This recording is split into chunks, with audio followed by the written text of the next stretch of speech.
Good afternoon, tribal members. Sari Taisakai here, Public Relations Officer, and today I'm sitting down with Chairman Tahdooahnippah to talk about the Red Berry Health System. Thank you for joining us today. I know this has been circulating on social media and it's kind of a huge thing right now, so I want to talk about, what it means for our tribal members, what it is, and to answer some questions we've been hearing throughout the community. Obviously, our goal is to simply make sure everyone just feels informed and included. But before we go into the details, can you remind our tribal members why healthcare has always been a part of the federal government's responsibility to us? Sure. Red Berry Health System is obviously going to be related to healthcare, and the federal government has an obligation to provide all tribes with healthcare as part of their general trust responsibility to Indian tribes. But for the Comanche Nation, it's actually something that was in our treaty, the Treaty of Medicine Lodge Creek back in 1867. And that's not uncommon. Most treaties between the federal government and Indian tribes have a mention of healthcare, and it usually comes in the form of mentioning like a physician, and that's what's in the Treaty of Medicine Lodge. The federal government is promising to provide us and the Kiowa tribe a physician to be on the reservation. The Apache tribe later joined that treaty, and for that reason, we have the Lawton Indian Hospital, which services not just the KCA, but also the Fort Sill Apache tribe, the Wichita Caddo Delaware tribes, the Chickasaw, and then all Native Americans that are members of federally recognized tribes in this area. So if you live in Lawton and you're a member of the Navajo Nation, if you're a member of the Cherokee Nation, whatever tribe you're a member of, you can go to the Lawton Indian Hospital. And that's part of the federal government's trust responsibilities to all Native Americans, and then its treaty obligations to us Comanches. Okay, so obviously it is fulfilling a long-standing commitment, so it's not something that's brand new. So under the Indian Self-Determination Act, tribes can assume federal responsibilities ourselves. How does that apply here?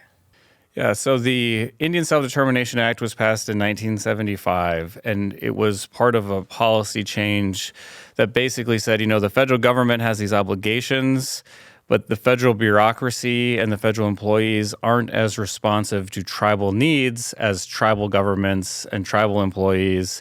So the Indian Self-Determination Act allows tribes to basically take over federal services and provide them to their own tribal members. And the most significant thing is to get paid from the federal government. Since it's the federal government's responsibility, federal dollars come to the tribe, and the tribe provides the services.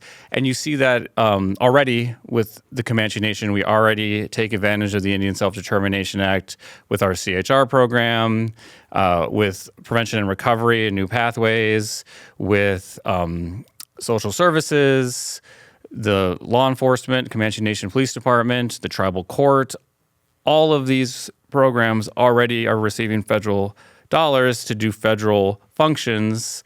And so the Red Berry Health System is going to do the exact same thing. We are going to take federal dollars to do a federal function. We're going to take federal money to provide health care to our tribal members. But the most significant thing and the most important thing that I think is being discussed is how much federal dollars we're going to take. I think a lot of people just assume that we're going to take all of the money that we're entitled to from the Lawton Indian Hospital, but we're not going to do that for a specific reason, which is that when that was attempted before, it caused a lot of controversy. People were worried about the effect it would have on the Lawton Indian Hospital, whether they'd have to reduce services, reduce hours, lay off employees, those sorts of things. And so we were very, very cognizant of that. We tried to be very careful. And I actually have been meeting on a basically weekly basis with the Oklahoma City area director to get technical assistance to come up with a plan of how we can take some money out of the Lawton Indian Hospital without taking so much that it will affect the services. And so we came to a number that was about a little less than 10% of our total shares of the Lawton Indian Hospital. And by taking less than 10% of the shares, we can accomplish what we need to do. But I've been promised by the Oklahoma City area office that by taking less than 10% of our shares, we won't reduce services, we won't lay off any employees, and it will just kind of be the Lawton Indian Hospital just kind of tighten its belt a little bit. I mean, we have about 25% of the shares approximately. So if we take less than 10%, that amounts to like 2-something% of the total budget of the Lawton Indian Hospital. So the effect will really be minimal. And again, it won't reduce any services. The hours will be the same. No one's getting laid off because of what we're doing, because we're trying to be very deliberate in taking just what we need to get our own healthcare system started, and then we'll expand and fund our healthcare system through the profit it generates, because we'll be able to bill private insurance, we'll be able to bill Medicare, we'll be able to bill Medicaid, and we'll be able to see non-members also. And so by servicing both our tribal members and non-members and billing third parties, we hope to make a substantial profit, which is what other tribes have done. This isn't like something that we're coming up with out of whole cloth. We're just looking and seeing what is going on in Indian country in general. We're seeing other tribes that are, some tribes I've heard of making tens of millions of dollars doing this. And, we won't do that right out of the gate, but, maybe someday we will. But the point is that this is kind of a proven method of success. And so we're just trying to emulate what some of other tribes have done successfully. Yeah, and so obviously you mentioned all of these contracts that we are already operating. And so for people listening, this isn't new territory for us, right? It's not new territory at all. And that was something I think, again, there was maybe some confusion I saw circulating online where people were saying, well, like, when did the General Council vote on this? And it's actually, all of these contracts we already have never been voted on. And so while maybe it would be nice to vote on, we actually have to kind of deliberately have the vote be from the business committee, because that's how we've done all of these contracts really since the beginning of the Indian Self-Determination era. The Indian Self-Determination Act, sometimes people call it Public Law 638 or 93-638. People might be familiar with that terminology, 638 contracts. That's what this is. I was looking back through all of our records, and like I said, the act was passed in 1975. So I'm pretty sure CHR was our first 638 contract, and that came in 1976. And that was just voted on by the business committee. That wasn't taken to the general council. There was some pretty big names that were on the business committee at that time. I went back and looked. Lee Mota, Joe Atokney, Frank Oberle, James Cox. They were on the business committee when it started. It was over the summer that they were negotiating the contract, so there was some turnover. So people like Doc Pewardy, Iola Hayden, Hayden Nonai, they came onto the business committee, and all of the votes were 6-4 and 0 against. So that's kind of where we started with self-determination. Like I mentioned, since then, we've added in substance abuse, higher education, job placement and training, adult education, law enforcement, tribal court. We've added in all of these things. And so we're just adding one more service in there, and that's healthcares and clinics. It happens to be a big one. It happens to be an exciting one. It happens to be one that has a huge potential for the impact on the daily lives of our people by being able to control the quality of care that they get. So it's a big deal, but it's not new territory. It's not uncharted territory. It's kind of a well-trodden path as far as the legal mechanics of it go.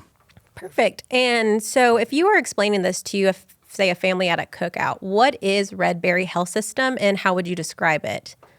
Red Berry Health System is just starting out as one clinic, and it's just going to be a family clinic, family medicine, which means you can go there as an adult, you can go there as a kid, and it's just where you get kind of like your general doctor's visit. You go get your physical, you get your annual checkup. It's not going to have any specialties. It's not going to start out with anything other than just kind of your family practice clinic. But we're calling it a health system because we're looking towards the future. So as we generate profit, we're hoping to expand to have multiple clinics and a pharmacy. And so hopefully, if we had this interview in a few years' time, I would say it's a system of clinics and pharmacies. So we're looking hopefully at expanding into things like behavioral health, having a chiropractic clinic, having a diabetes clinic with like dialysis and those sorts of things, having a speech pathologist, occupational therapist, doing all of those sorts of things. And then from there, just doing assessment of what the tribal needs are. We know like diabetes, speech therapy, occupational therapy, behavioral health are things that we hear all the time are needed in our community. So once we get those in place, then it'll just be kind of visiting with the community, seeing what more we need, and just building out this entire system of clinics. But again, it's just starting with one clinic that's just going to be a family practice clinic. So you just go there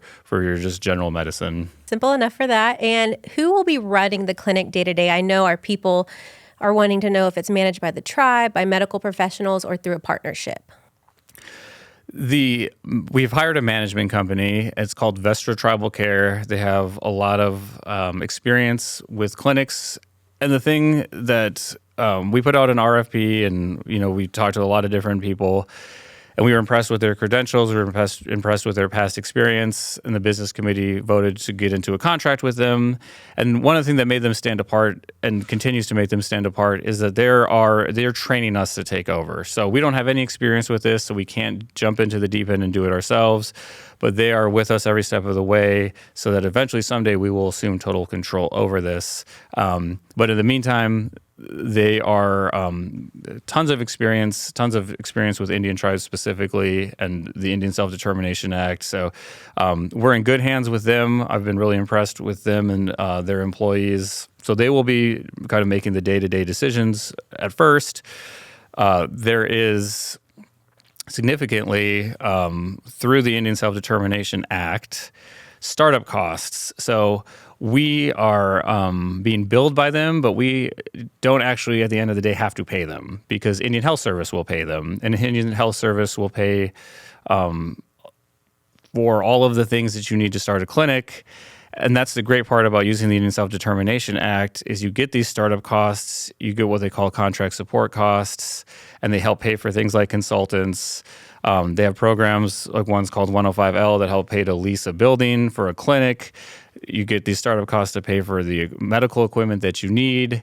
And for the startup costs, it doesn't come from the Lawton Indian Hospital. It comes from the headquarters of Indian Health Service and their budget. And so Lawton Indian Hospital is very helpful in trying to help us get this money. And these consultants have, like I said, they've done this a bunch of times. So they know how to get it. They know how to negotiate. And so we are getting paid money to hire doctors, to buy equipment, and it's not coming out of the tribal gaming funds. Instead, it is coming from the Indian Health Service and their startup costs under the Indian Self-Determination Act. That's a good answer because I've heard a lot of the members say new clinic, and so they're obviously worried about cost. So that's good to know, that's where the funding will come from. How would operating our own clinic improve the experience for our tribal members? Well, first and foremost, it just is about having accountability and sovereignty over the decisions that are being made at the clinic. I think right now people basically, if they live in this area, they have two choices. They can go to Memorial or they can go to Indian Health Service. And we get complaints at Indian Health Service, the doctor wasn't that good, they didn't pay attention to me, they didn't do this or they didn't do that. And we have the ability to go to the advisory board and give complaints to Indian Health Service, and they may or may not be responsive, but we can't say, okay, that doctor is gone, we're going to go hire a new one. Same thing if someone goes to Memorial, sometimes we get complaints, we didn't get treated right or we didn't like our experience, but again, then we really have we're not even on the advisory board, so we really have no control. So when we are the ones that are operating the clinic, we get to make the decisions of who gets hired, who gets fired. We have accountability built in so that these doctors have to listen to our concerns. We're their employer, so we get to have full control and autonomy over who the doctors are, who the nurses are, what their education level is, what their experience level is. So we can really emphasize quality of care. We can emphasize getting the best physicians in place. We can emphasize getting the best nurses in place. And so we can really have a huge impact. And that's the primary driving point of doing this is having better health care for our tribal members so that they live a longer life and live a better life. I agree. I feel like our people just want to feel respected and cared for when they walk in. So that's a huge thing right there. But beyond care, what does this mean economically for the nation? Well, as I mentioned before, some tribes are making tens of millions of dollars doing this. So it really can have a big economic impact. It can help increase our revenue, diversify our tribal economy. So we're not just relying on gaming funds, but we have a new source of revenue. The revenue that we generate, there are rules and regulations around it. So it will primarily be used to fund health-related services, but that's, we already have quite a few, things and, programs like prescription assistance, the fitness center, our diabetes program, CHR, all of those things we can start to fund with the profits from Red Berry. And so that will free up gaming money to use for other things, different services, more economic development, more investment in our casinos, those sorts of things, by taking those programs off of the gaming dollar. Okay. And so our relationship with IHS, maybe some of our tribal members who are working at IHS are a little nervous about, layoffs and things like that. Are we going to be replacing IHS or just being alongside with it? We're just going to be alongside with it. And that's, part of the difficulty of doing this with our tribe specifically is that we have this consortium. We have an awesome thing. We have a hospital that has an emergency room, right? A lot of tribes and a lot of geographies never got that from IHS, but we did because we have so many different tribes in the area. And so that's awesome and that's good, and we don't want to affect that. Like, I go to the emergency room at Lawton Indian Hospital when I need to. It's great to have something that's open on the weekends and after hours. So, we all have an interest in not affecting that. But at this, the other side of the coin is that other tribes, when they don't have that, they just have a clinic, they can just take over it right away, and they just basically just change the sign on the door. So we can't do that. So we have a unique circumstance, but we, again, met with IHS on a weekly basis to make sure that we could start our own clinic using the funds that we needed without having any impact. So they, by us taking out less than 3% of the shares, total shares from IHS Lawton Indian Hospital, they're not going to have to shut down their emergency room. They're not going to have to lay off doctors. No one's going to have an impact. And the other thing, because we're not taking all our shares off and because the federal government has this trust responsibility to all Native Americans, no one from the Comanche Nation is going to be forced to go to Red Berry Health System. So Red Berry is just going to be another option for tribal members and also for members of the broader community to go to, and no one is going to be forced to go there. Okay. Perfect answer. And again, I just want to touch on this one more time for people who need a better understanding, the approval process. Why doesn't this require general counsel approval? Historically, 638 contracts were approved by CBC resolution. Why is that important context for members to understand, and kind of walk us through how that works under our Constitution? Yeah. Under the Constitution, Article 6 sets out what the business committee does. Article 6, Section 7 sets out what the powers of the business committee are. And one of them specifically is to make contracts regarding tribal property. So that's something that the business committee has to do under the Constitution, is make contracts regarding tribal property. And our shares in the Lawton Indian Service Unit, the Lawton Service Unit or Lawton Indian Hospital, those shares are the Comanche Nation's property. And so it is the business committee's responsibility and obligation under the Constitution to make contracts regarding that, and that's how it's always worked. So again, CHR back in 1976. This isn't our first contract with IHS at all. We have two. We have a substance abuse and CHR, and they both were done the same way through business committee resolution.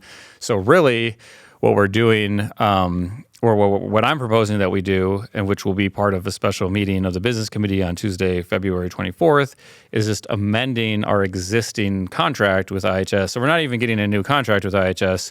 We're just going to amend our existing contract to include clinical services and the funding that goes along with that so that we can start this clinic. But we're not even having a new contract. We're just amending an existing one. That's how kind of well trodden the path that we're following is. Perfect. All right. So final question. For members who still have questions or even concerns, how would they go about, learning any more information? Well, again, this is something that's been a topic of discussion for some time. So I have written my article in the newsletter about it previously. We've talked about it at business committee meetings, so they can go back and read those or watch the business committee meetings. But they could also just come to our special meeting on Tuesday and learn more about it then. As we move forward with this process, when we get a site location, we'll probably have a news story on that. Eventually, someday soon, we'll have a grand opening with a ribbon cutting so they can come to any of those events. They can obviously come to my open door hours on Wednesdays at 1 p.m. They can make an appointment to see me or visit with me or really talk to any of the business committee members about it if they have any questions at all. Perfect. All right. Well, thank you, Chairman, for taking your time to walk us through this today. And we encourage all tribal members to stay engaged, stay informed, and ask questions. Thank you.